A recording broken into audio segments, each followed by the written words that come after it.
Fala galera, estamos de volta aqui no canal com mais um vídeo aí sobre as funções e nesse agora a gente vai começar a analisar um pouquinho as situações problema envolvendo funções. E galera, nesse tipo de problema a gente vai conseguir fazer algumas coisinhas aí. Primeira coisa, gente, a gente vai analisar as duas variáveis envolvidas, x e y, quem representa x e quem representa y. A gente vai ter também que descobrir a fórmula por trás daquele problema, a fórmula que a gente vai usar para fazer todas as contas baseadas nesse problema, né? E a gente também vai analisar o domínio dessas funções baseada no contexto do problema, tá bom, gente? O domínio baseado no contexto do problema, fechou? Então são essas coisinhas aí que a gente vai ter que aprender a analisar em relação a uma situação problema.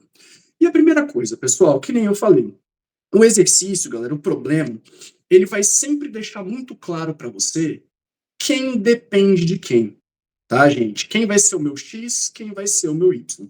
A gente já aprendeu, galera, que o x, ele representa o que a gente chama de variável independente, tá bom, pessoal? Então, meu x, ele está sempre associado à variável independente do problema.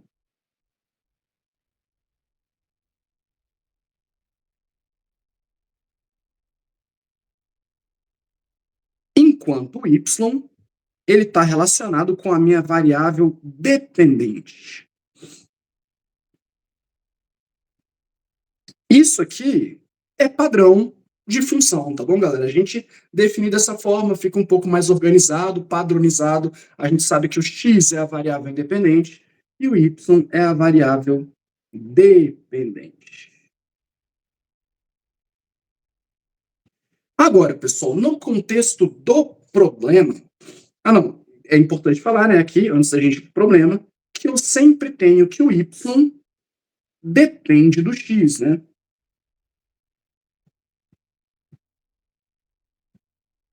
Ou seja, o y fica em função de x. Então a gente vai ter esse termozinho aí, y em função de x. É uma outra forma para falar que uma coisa depende da outra. Estar em função de uma coisa é depender daquela coisa. Beleza, galera? Agora sim a gente vai para o contexto do problema. O exercício fala o seguinte: o litro de gasolina custa R$6 e a gente vai analisar a função que descreve o valor pago em função da quantidade de litros obtida. Tá bom, galera? Então, nesse problema, eu tenho o valor pago em função da quantidade de litros obtida.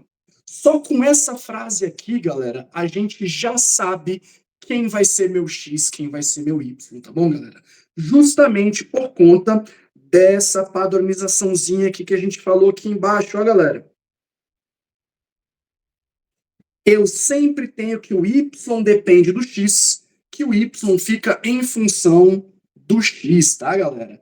Então, se o y fica em função do x e eu tenho que o valor pago está em função da quantidade de litros obtida, eu automaticamente sei que o valor pago é o meu y e a quantidade de litros obtida é o meu x, tá bom, galera? Então, só pela frasezinha do problema, e ele vai sempre deixar muito claro quem depende de quem, tá? Se é o valor pago que depende, beleza, o valor pago é a variável dependente, ele é meu y.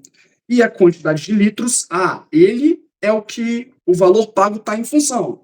O valor pago depende de quem? Da quantidade de litros. Então, quantidade de litros é o meu x, é a minha variável independente, tá bom, pessoal? Isso é padronizado. Esse quadrinho que eu coloquei em volta de verde aí, padronização sempre desse jeito, tá bom, galera? Mas como que a gente responde o exercício? Se no exercício chegar e perguntar para mim quem é a variável independente,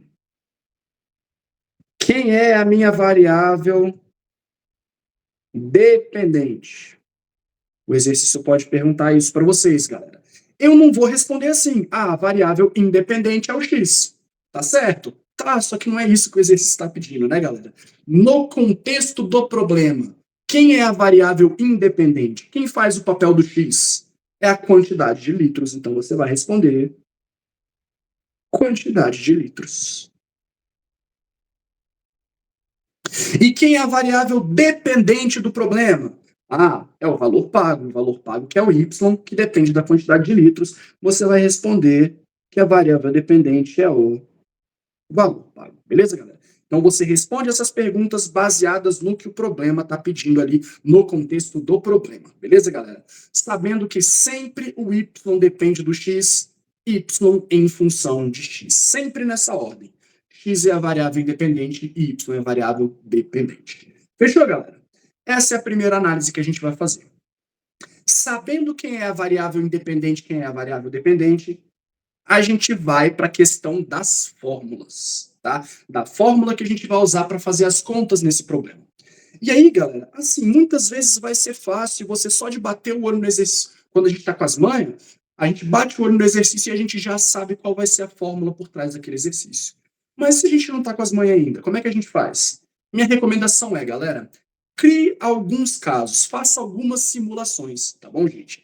Eu já sei que meu X é a quantidade de litros. Então, cria uns exemplos com a quantidade de litros. Pergunta assim, ó. Quanto eu vou pagar se eu estou comprando só 1 litro? Estou escolhendo X, X igual a 1 aqui, tá, gente? Quanto eu vou pagar se eu escolher comprar só 1 litro? E aí, como o litro custa R$6, eu sei que eu vou pagar 6. Beleza. Vamos fazer mais um exemplo, mais um caso. E se eu for comprar 2 litros? Automaticamente a gente já responde 12, né, galera? Só que aqui o importante não é o resultado, e sim como você chega no resultado. Que conta que você fez para chegar nesse 12? E você pode pensar de várias formas. Ah, professor, eu fiz 6 com 6, 6 mais 6, 6 de cada litro. Ah, professor, eu fiz 6 vezes 2 litros. Nossa, beleza, vou colocar 6 vezes 2 também. E aí eu sei que isso dá como resultado 12, tá bom, pessoal? E aí eu faço também 3 litros. Eu gosto de fazer 1, 2 e 3, sempre padronizando o máximo que eu posso aí, tá, gente? Então eu faço 3 casos escritos assim, 1, 2, 3 litros, e aí eu faço 4 e o 5 só de teste na minha cabeça, para ver se a minha generalização deu certo. Olha como é que isso vai ficar. Ó, 3 litros então, 6 mais 6 mais 6, né? Alguém pode pensar isso. Ou então, 6 vezes 3, que dá 18. Galera, 6 vezes 1 também dá 6, não é? Eu posso pensar no 6 como sendo 6 vezes 1, que vai dar meu resultado 6 do mesmo jeito, né, galera? Seguinte, pessoal.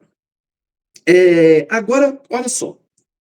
Existe uma continha que o formato se repete em todas as linhas. Olha só, galera. Para 1 litro, eu faço 6 vezes 1. Para 2 litros, eu faço 6 vezes 2. Para 3 litros, eu faço 6 vezes 3. Olha como a mesma conta se repetiu e variou só esse 1, 2 e 3 aí, que era a quantidade de litros, né, gente? Para 1 litro, 6 vezes 1. Para 2 litros, 6 vezes 2. Para 3 litros, 6 vezes 3. Aí, sem anotar, olha na cabeça. Para 4 litros, 6 vezes 4, dá certo. Para 5 litros, 6 vezes 5. Boa, achei um padrão. Eu achei uma conta que dá certo em todos os casos, gente. Que conta é essa? É fazer 6 vezes, e aí entra o que varia, gente. Opa, olha o spoiler aqui.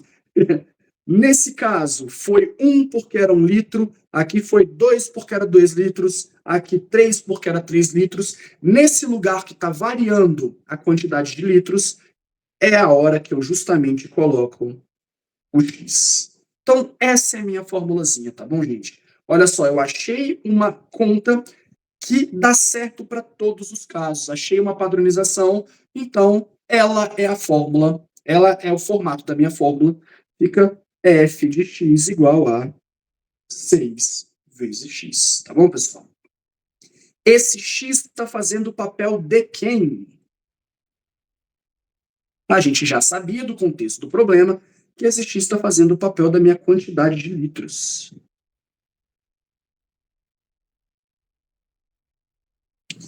Eu poderia, galera, ter também colocado, só para voltar aqui, eu poderia ter colocado y aqui, tá, gente? Y igual a 6 vezes x.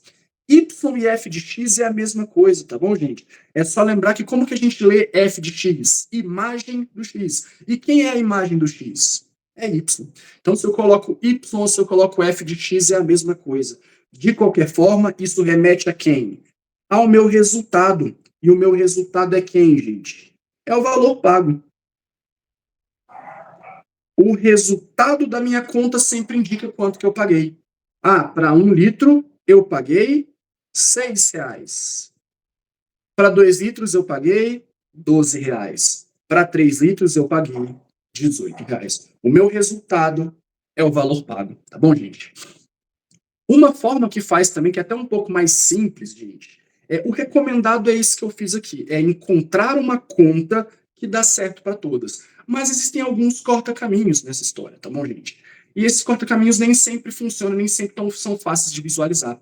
Mas assim, galera, quando você vê que tem um número que se repete cada vez mais vezes, somando aí no caso, né? 6, e depois 2 6 se somando, depois 3 6 se somando, e assim em diante. Vamos colocar até de uma outra forma, sem falar somar, juntar, né?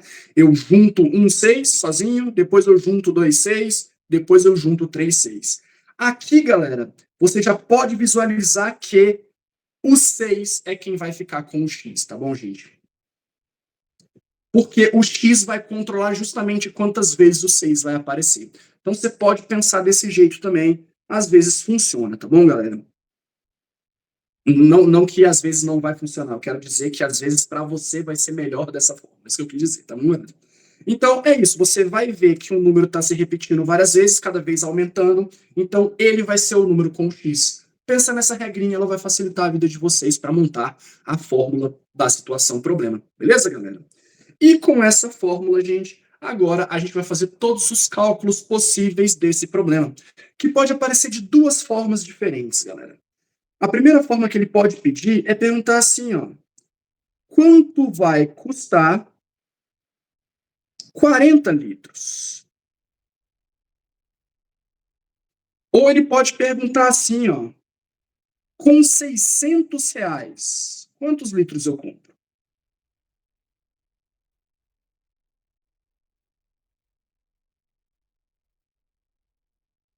Então, nos dois casos aí, pessoal, sempre vai ser desse jeito. Ele vai dar um número e você vai ter que descobrir um outro número. Agora, o exercício ele não vai te explicar se ele está dando X ou se ele está dando Y. Você vai ter que ver pelo contexto do exercício, tá bom, gente? Olhem essa primeira pergunta. Custo de 40 litros. Esse 40, galera, ele está associado a quê? A quantidade de litros, né? 40 litros. Então, eu sei automaticamente que esse 40 vai ser X, porque eu sei que a quantidade de litros está sempre relacionada com o X nesse contexto de exercício aqui, tá bom, galera?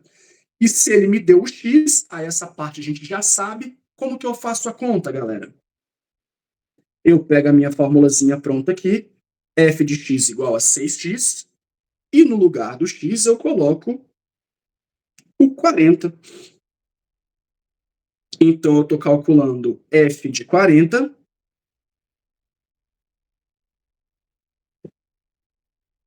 que é igual a 6 vezes 40. Ou seja, f de 40 é igual a R$ 240. Para 40 litros, eu pago R$ 240. Beleza, galera? Então, eu que tenho que identificar se aquilo é X ou aquilo é Y. O exercício não vai me falar. A gente tem que, pelo contexto, saber. Tá bom, galera? Da mesma forma que, com R$ 600, quantos litros eu consigo? Galera, é R$ 600. Isso foi o valor pago, gente. E eu sei que o valor pago está associado com o Y, com a imagem, tá bom, gente? Então, como que eu faço quando ele me dá a imagem? Eu pego minha formulazinha, 6 vezes x, e eu igualo no final esse 600, igual a 600. E aí, galera, esse x passa dividindo.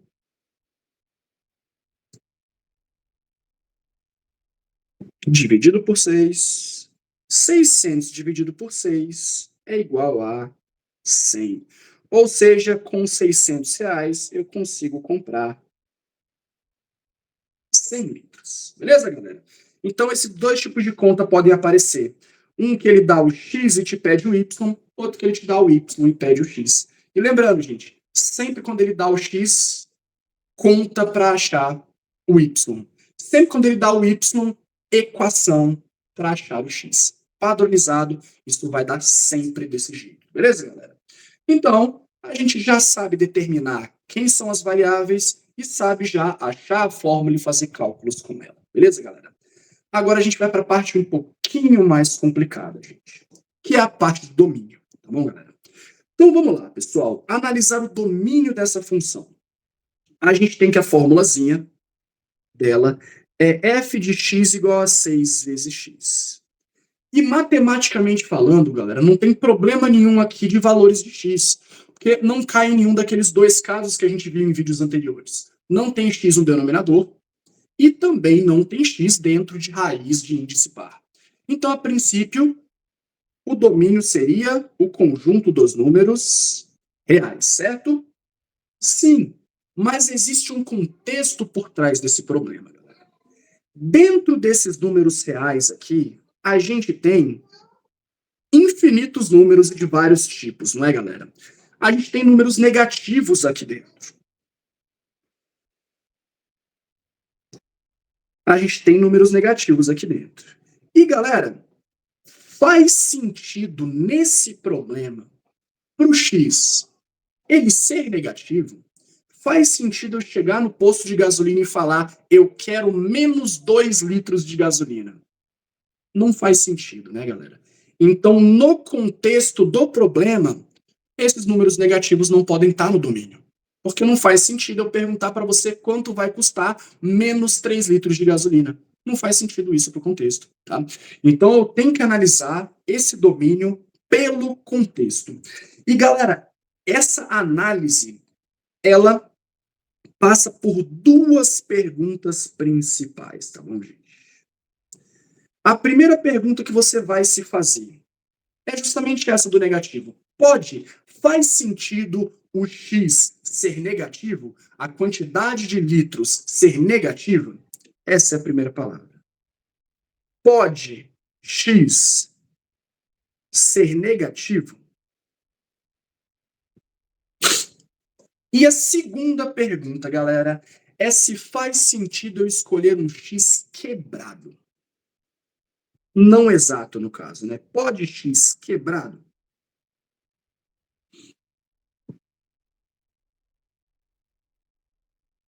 No contexto de problemas, essas duas perguntas solucionam para a gente achar o nosso domínio, tá bom, galera? Agora vamos em relação ao nosso problema em si. Quantidade de litros, valor pago, a gasolina sendo R$ 6, tá bom, gente? Quanto que eu vou pagar no final das contas? O x pode ser negativo, a gente até respondeu essa, né, galera? Não faz sentido. Aí a ideia aqui é você dar um exemplo na sua cabeça. Eu posso chegar no posto e comprar menos 2 litros de gasolina? Não. Então, pode x negativo? Não. Agora, pode x quebrado, galera. Eu posso sair de lá com 1,5 litro de gasolina, 20 litros, ponto 3, pode ter número quebrado? Sim, a gente sabe que na maioria das vezes, na verdade, a gente, vem com um número quebrado, né? Quando a gente olha aquele visorzinho, tá um número de litros ali completamente quebrado, com até 3 casas decimais, né, gente? Então, pode o número quebrado, sim. Aí, galera, com essas duas respostas, a gente vai determinar qual é o domínio dessa minha função, dessa minha situação, problema, tá bom, galera? Só que aqui, como a gente está começando aí, eu vou ensinar para vocês o que acontece em todos os casos, tá bom, gente?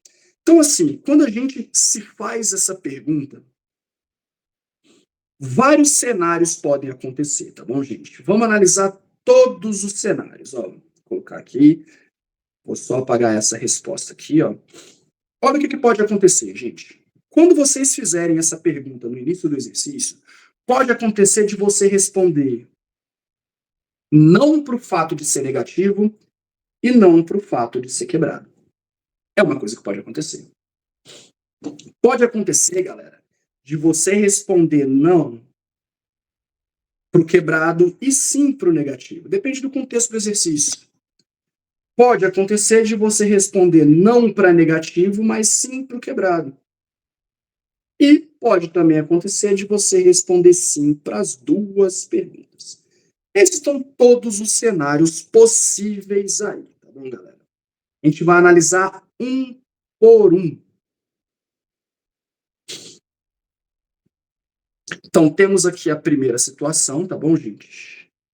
Respondeu não para as duas. Segunda situação, respondeu sim só para o negativo. Terceira situação, respondeu sim só para poder número quebrado. E quarta situação, pode. Galera, é o seguinte. Vamos supor que a gente criou-se um problema, a gente criou um problema aí. E vocês responderam não para as duas perguntas. Isso quer dizer, galera, que o que sobrou? Vamos colocar aqui, né? Caso 1.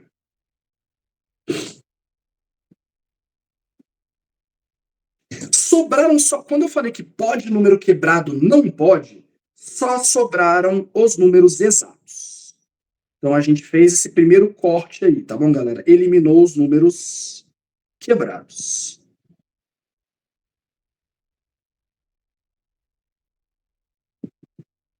Beleza. Então só tem os exatos. Mas ele fala que não pode negativo também, galera. Então a gente vai eliminar os negativos, o menos 1, o menos 2, o menos 3 e tudo que vem antes aí. Galera, observem quem sobrou.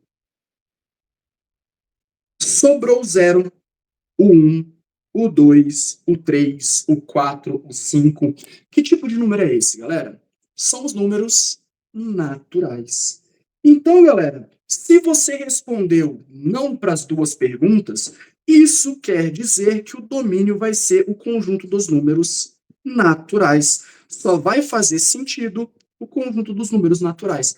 Exemplo, galera. Vamos supor que eu estou comprando jogos de PlayStation. PlayStation 5, vamos dizer assim, para a gente empolgar. Um jogo custa 300 conto, vamos dizer. Então, se eu comprei um jogo de PlayStation, eu pago 300. Se eu compro 2 jogos de PlayStation, eu pago 600. Beleza. Aí eu cheguei na minha formulazinha, não vem ao caso como é que fica isso. O importante agora aqui é o domínio. Então a gente faz a pergunta: faz sentido eu comprar menos um jogo? Não. Então não pode ir negativo. Faz sentido eu comprar um jogo e meio? Ele vai quebrar o CD, me dar só metade e vai falar, ó, isso custa R$ 150. Não, não faz sentido. Então, galera, também não pode quebrado. Então, pessoal, quem vai ser o domínio dessa minha função? A quantidade de jogos que eu estou comprando. Só pode ser 0, 1, 2, 3, 4, 5, 6, assim diante, ou seja, conjunto dos números naturais. O domínio dessa função, do valor que eu estou pagando em função dos jogos que eu estou comprando, vai ser o conjunto dos números naturais. Beleza, galera? É isso que significa essa questão do domínio. Pela lógica também funciona, né? Era só pensar, eu só posso comprar 0, ou 1, ou 2, ou 3, ou 4, ou 5, ou 6 jogos, e assim diante. São os números naturais, tá bom, pessoal? Domínio naturais, fechou? Segunda situação, galera. De novo, não pode número quebrado, então eu só tenho os meus números exatos. 0, 1, 2, 3 e assim diante. Menos 1, menos 2, menos 3 e assim diante. Só que, galera, agora pode número negativo. Então não tenho mais ninguém para eliminar na história aí, gente. Olha quem são os números, galera. 0, 1, 2, 3, menos 1, menos 2, menos 3, menos 4 de um lado, 4 do outro, menos 5 de um lado, 5 do outro. Que conjunto é esse, galera? É o conjunto dos números inteiros. Então, se eu tiver uma situação em que você respondeu que pode negativo, mas não pode quebrado, o meu domínio vai ser o conjunto dos números inteiros. Beleza, galera? Vamos para o caso 3. Esse é o caso do problema que a gente estava analisando aqui.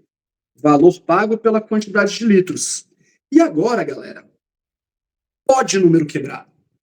Quando pode número quebrado, galera, então a gente agora começa a preencher todos esses espaços entre os números exatos aí, tá bom, galera? Então agora faz mais sentido a gente pensar na nossa reta. Muito aluno aqui, nessa hora, fala, professor, então se pode quebrado, eu vou pensar nos racionais. Só que, galera, Os racionais, eles não são suficientes, porque os irracionais também são números quebrados. Pode acontecer, vamos supor uma máquina lá do posto de gasolina, uma máquina de combustível lá, que tenha infinitas casinhas para representar os litros. Pode ser que surja um número lá que não tenha um padrão de repetição, não seja uma dízima periódica. Então, eu poderia comprar uma quantidade de litros 1,234001 sem padrão. Ou seja, em infinitas casas, né? Ou seja, um número irracional. Então, falar que são os racionais não é suficiente, porque número com vírgula também tem os irracionais. Então, eu tenho que pensar nos racionais e nos irracionais juntos. Quem são esses, galera? Os reais. Então, quando eu penso que pode quebrado, eu já passo a pensar no conjunto dos números reais, não nos racionais, tá? Eu junto todos os números quebrados, reais, beleza, pessoal? Só que aqui eu ainda tenho que eliminar os negativos, porque não pode negativo, galera. Então, pessoal, tudo para baixo do zero aqui foi eliminado. Opa, o zero não. Só funciona do zero para frente, beleza, pessoal? Como que eu represento isso? Tem uma forma bem facinha de fazer isso, galera. Quando eu quero retirar os negativos, basta nos reais eu vir e colocar um maisinho nele assim. Quando eu coloco mais, quer dizer que eu estou dando foco nos positivos, eu estou ignorando os negativos. Mas o zero está aqui dentro também, tá, gente? Então não associe R mais como sendo os positivos. Não é só os positivos. É os positivos, mas também é o zero. O zero também está aí. Eu só tiraria o zero se eu colocasse aquele asteriscozinho aqui em cima, beleza? Então, R+, a gente, na verdade, fala que são os números não negativos. Eu só excluí os negativos. Da mesma forma que se eu fizesse assim, ó, Rzinho menos, eu estou excluindo quem? Eu estou excluindo os positivos. Quem está aqui dentro? Os negativos e o zero também está ali, tá bom, pessoal? Então, esse é o domínio quando pode quebrado, mas não pode negativo. É os reais não negativos que a gente fala, tá bom, galera? E esse aqui é o meu domínio da minha situação, problema que eu estava analisando agora, tá bom, galera? Porque, ó, foi esse o caso que rolou, ó. Não para negativo e sim para quebrado. Ou seja, o domínio dessa minha função é o conjunto dos números reais não negativos. Beleza, pessoal? Determinamos, então, o domínio da nossa situação, problema. Beleza? Para finalizar, último caso, mais simples de todos. Se pode negativo e pode quebrado, galera, quer dizer que pode tudo. E se pode tudo, o domínio é o conjunto dos números reais, sem exceção nenhuma, sem retirar ninguém. Beleza, galera? Então, essa é a ideia do negócio, fechou? Pode acontecer, galera, no contexto do problema, ele pegar só um pedaço daquele conjunto. Vamos supor o seguinte: você respondeu não para as duas perguntas, então você já sabe que o conjunto, o domínio, são os naturais. Só que ele dá alguma outra situação no problema que te faz só pegar um pedaço dos números naturais, do 0 ao 30, sei lá, por algum motivo. Ele vai explicar melhor no exercício, então você vai pegar só um pedaço dos naturais, ou você vai pegar só um pedaço dos inteiros, ou você vai pegar só um pedaço dos reais não negativos, ou você vai pegar só um pedaço dos reais que tenha negativo e positivo junto, tá bom, galera? Tipo assim, eu tô indo, é o meu carro que eu tô enchendo o tanque, né? Então agora a gente colocou mais um fator na função. É a função de quanto que eu vou encher o meu carro, tá? O meu carro, que só tem até 40 litros. Então faz sentido eu falar que são os reais positivos todos, gente. Não tem como eu encher 50 litros, sacou? Então, o exercício ia limitar o meu domínio. Só ia fazer sentido o quê? Os reais não negativos, mas só do 0 até o 40, porque eu consigo só encher até o 40. Eu não consigo encher mais que isso. Então, ele colocaria mais uma informação no exercício para você pegar só um pedaço dos reais não negativos, beleza, galera? Isso pode acontecer também, mas é um passinho a mais aí de dificuldade, beleza? Mas vocês não vão ter dificuldade com isso, não. Podem ficar tranquilos que o contexto ele deixa muito perfeito para você saber quem é o domínio, tá bom, galera?